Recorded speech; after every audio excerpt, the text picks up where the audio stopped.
EDC stuff. So, everyday carry. I'm one of those guys who opts to also carry a bag. I know it's not very popular amongst a lot of gun tubers and just gun enthusiasts and gun folks, but a lot of times I do both. I usually will carry appendix and also in a bag. But because I also work in corporate America, it's very difficult for me to only carry appendix. Sometimes I'm wearing a dress shirt, dress pants, and I've been doing that kind of work for almost 20 years. So since I got out of the military and stopped doing that kind of work after I got out, I've been in corporate America. So a lot of times they definitely don't even want you to carry a gun. They don't want you to have one in the car, in the parking lot, or anything. So I try to be as discreet as possible because I'm already breaking the rules, so to speak. It's not really a law because it's still Second Amendment, and I have a concealed handgun license, all kinds of stuff that to me supersedes what their rules are. But it's their building; they're the ones paying me, so I'm gonna go to a remote situation soon, so it won't really matter at some point.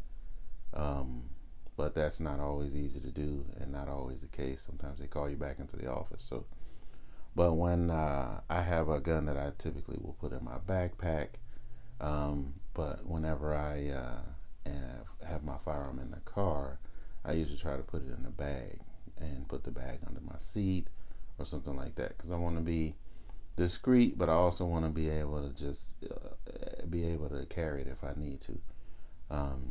Whenever these guns are in these bags, they're always in a holster,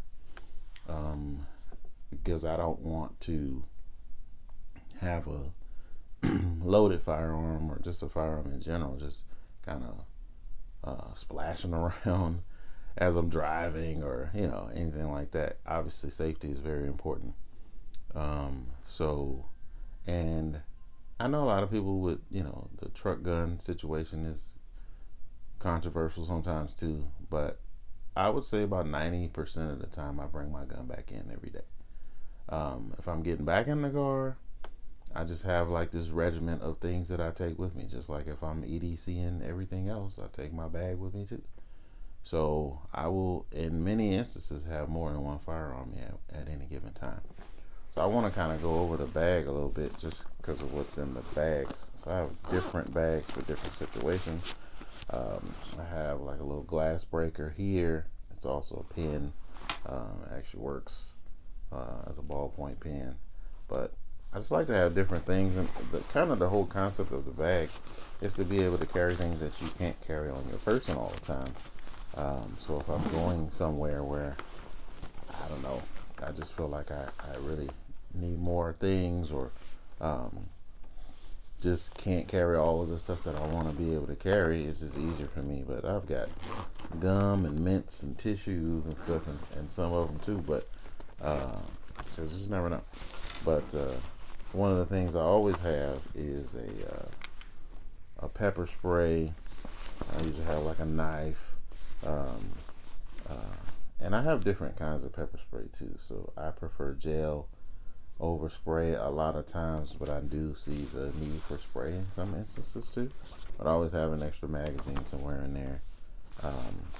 So throughout, I kind of have different things, but I always try to have at least a pepper spray, a knife, and a flashlight. I took the flashlight out last night, so there's no flashlight in this one. Actually, it is in this one, but it's in the wrong compartment. I don't have any specific types of flashlights that I get. I am not the type of guy who's going to spend a lot of money on these things, because I've got several bags and I got stuff stashed all over the place, and I don't see the point in spending that much money in stuff that's not going to be used very often. I understand if you are a duty kind of person and you want to make sure your stuff works in every situation at all times, and it's truly life or death, when you're out and about and you're using it on a regular basis, that's one thing. But I mean, I've got home defense weapons and other weapons that have flashlights that hold a charge for months and sometimes years. I check it on a regular basis, but the reality is, because I don't use it, I don't need to really charge a lot, and those are inexpensive ones. So I can only imagine if I would have spent a lot of money on those tools and accessories and never used them, how much I felt like I would have felt like I was wasting my money. But to each his own. You can do it however you want to do it, but I try to get the stuff that's a little bit more expensive for the stuff that I know I'm going to use on a regular basis. So these guns that I have in here are loaded. I'm pointing it in the safe direction, but it is in a holster. This is not the most ideal holster, and again, this is a generic holster, but it does keep it in. It does have a button to press. This is my Shield M&P Plus N30 Super Carry. It has night sights, and it's got an 11 and I think maybe a 13 and 16 round magazine, I believe. Because if you do the 9mm one, it has 11 and 13, but you usually get a couple of extra rounds in 30 Super Carry. So I know a 30 Super Carry is controversial too. So it would have been my EDC at all times, because that little Shield Plus is a great firearm, and I like the 30 Super Carry. I wish they had more weapons that carried it. I know it's probably going to end up like 357 SIG and how 40 is going, but I love those kinds of rounds. I have a couple of 40 caliber weapons. I used to be a big 45 guy, and I just couldn't find the firearms that I wanted. I wanted them with more capacity, and it's almost impossible to find a 45 with more than 12 rounds. But the reality is they're so big, right? So like I have Smith & Wesson M&P 2.0 in 9 and in 40, and the SD in 9 and in 40. They're the exact same size, right? So the 9mm will hold 15 and 17, depending on the mag choice. But the 40 will hold like 13 and 14. And then I think in the M&P 2.0, I think I have a 15 round. And just put a little spacer in there. Same way you would put the spacer in for the 15 and 17 round mag in 9mm. You put the same spacer on, because the magazines aren't that much different either. Just the follower seems to be a little bit different, but you put that same spacer that they already gave me with the firearm in there to do, the 13 and 15 and 40. So I like the 40 as an option because it doesn't really change in size of the firearm nearly as much, and you still get a reasonable amount of capacity. So 13 and 14 and 15 rounds in a 40 caliber is great. So I know that everybody wants to have a 10mm for bears, but I may end up being in a situation where I'm in that region at some point, but right now I'm not in that region, and I still think that 15 rounds or 40 would give me a reasonable chance, at least compared to the 17 and 9mm. So this other bag, this is my original kind of bag, and it's got more compartments, got a couple of different places to put things. So I have some pepper spray here. Like I said, I usually just pick up these kind of generic ones. I think this is Taurus on it, I believe. Yeah. So everybody has, or it could be Saber. Saber does a lot of different ones, and I know there's a couple of different ones. I always have some tissue. I'm in Texas too, so I always make sure I have something else just in case I don't want to go that route and I have to go hands-on. I prefer not to have to use these, but the reality is You just never know. You may not necessarily need a firearm. You may have to take that pepper spray and take matters in your own hands, literally. But I try to have some ears just in case.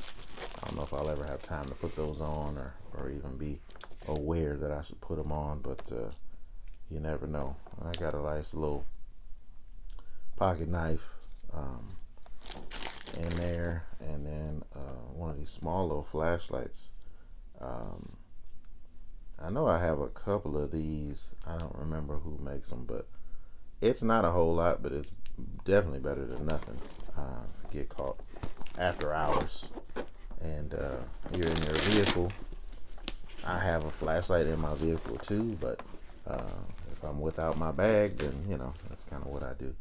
So right now I have this Arex Delta M in here. I'm gonna switch it out. I bought a SAR 9 and a TSOS 9X, and I'm going to shoot those and see which ones I want to go in this bag. But for now, it's my Arex, and it does have it is in a holster, and again, it is loaded. So this holster, I forget where this holster's from, but it's a reputable company, but and not one of the typical Amazon ones that I get. But and I also have extra magazines, but these magazines are 15 and 17s, so I've got four magazines. That's the other thing about having a bag to carry in. You can carry a lot of extra ammo. And again, this is just I don't do red dots. I know that's a big deal for a lot of people, but my eyesight is still pretty good. It's got a blacked out rear, and then a front sight, and I kind of like having different colors. That's one of the reasons why I'm gonna switch it, because that SAR 9 is going to be mostly gray, about 90% gray, and then that TSOS is going to be FDE, full FDE. Just so I'm riding around and somebody says, "Oh, he pulled a gun out on me" or something, and I say, "Oh, it was a black gun." Like, it's not in this car. So hopefully that will be beneficial to me at some point. The color of the firearm, you never really know. And the reality is I'm probably going to be carrying a black gun too, so depending on what I'm carrying, it might not work. It might not be a worthy argument, but in my mind it'll definitely help me feel like I have